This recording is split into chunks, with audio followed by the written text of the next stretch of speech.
Alright, now we're going to work on the central portion of the gun.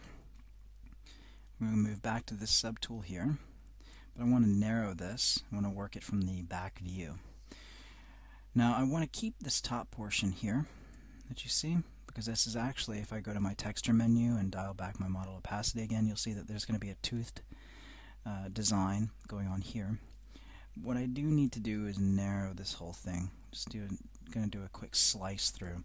So I'm just going to drag Control, Shift, click and drag, and I'll just do a straight line right down.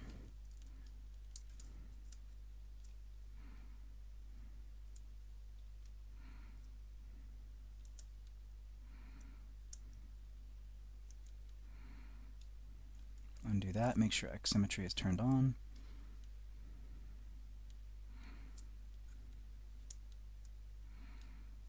There we go.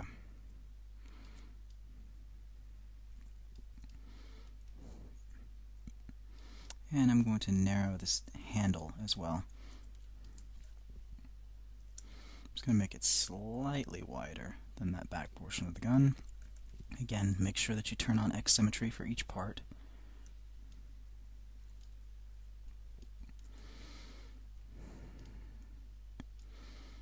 And then the central portion of the gun here.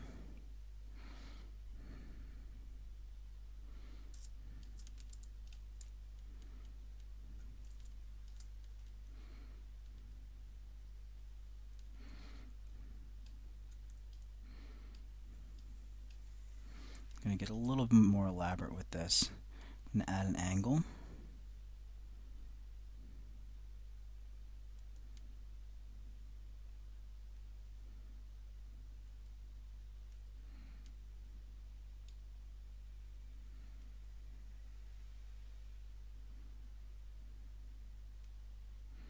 Let's see how that works.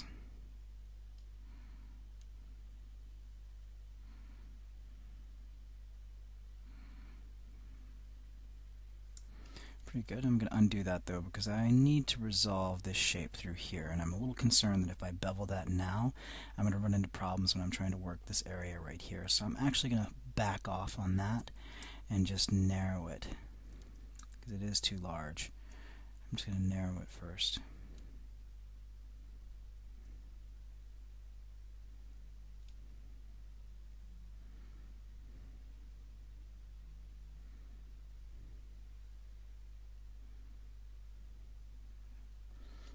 Let's switch over to this hand stock here, and that is definitely too thick. So the first thing I'm going to do is I'm just going to go ahead and narrow this down, and I'm actually going to add a bit of a bulge to the bottom. Oops. So I'll drag my line.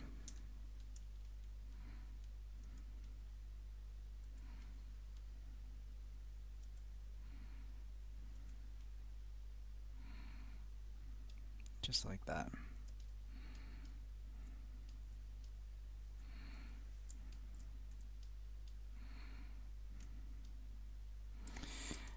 Now, I definitely want to mask out. Make sure I'm on mask lasso. Here we go. I want to mask out the handle here, and I want to bring that trigger mechanism in deeper. I'm just going to do that by masking this out, sharpening that mask, and then we'll just drag another line here, narrowing that trigger mech. There we go.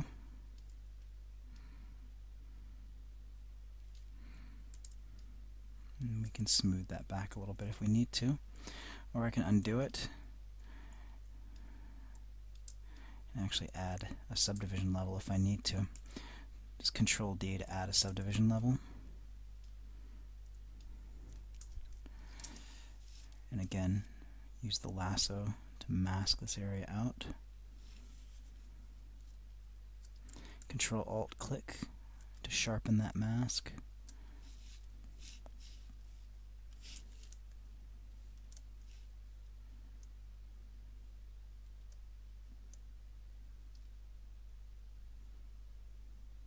go.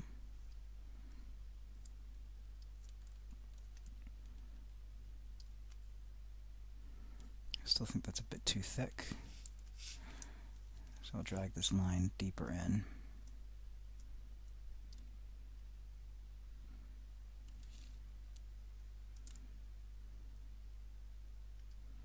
Let's clear the mask. From the bottom view here, if you just watch, what I'm going to do is I'm going to try and actually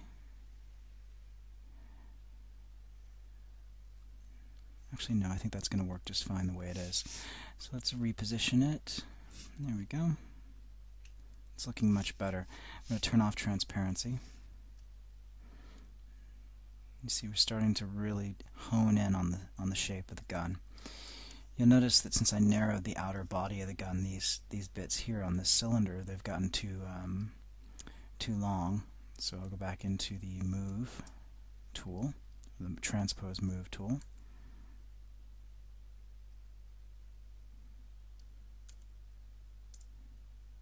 And just bring those in.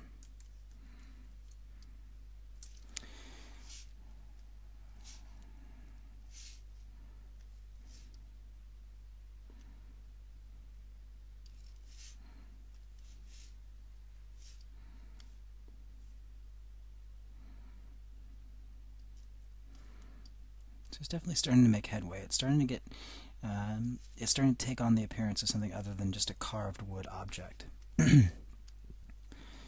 Later on, we'll come in here to things like the stock or the hand grip, and we'll smooth some of this back. Get rid of some of these hard edges through here, which you can see like that.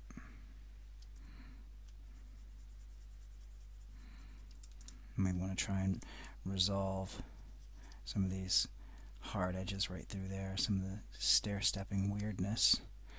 And we're going to need to deal with that trigger. You can see the trigger is actually too wide now. So let's go ahead and select the trigger. Turn on transparency. There it is right there, and I just need to make sure that I trim it down to be more narrow. And there we go. Easy as that. Now the trigger is sitting comfortably inside that mechanism. I might even bring it forward just a bit.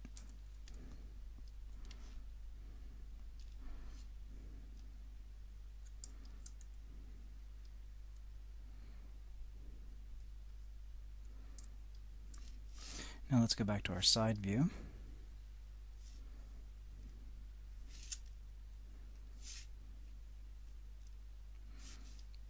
And I need to actually trim off this portion of the front there, so I'll just Control-Shift, click and drag another one of these trim curves, and there we go. I just sliced that right off. I will need to put the barrel of the gun in there, and I'll just use a cylinder for that. I'll countersink a cylinder into the front when the time comes. So I'm going to save my work.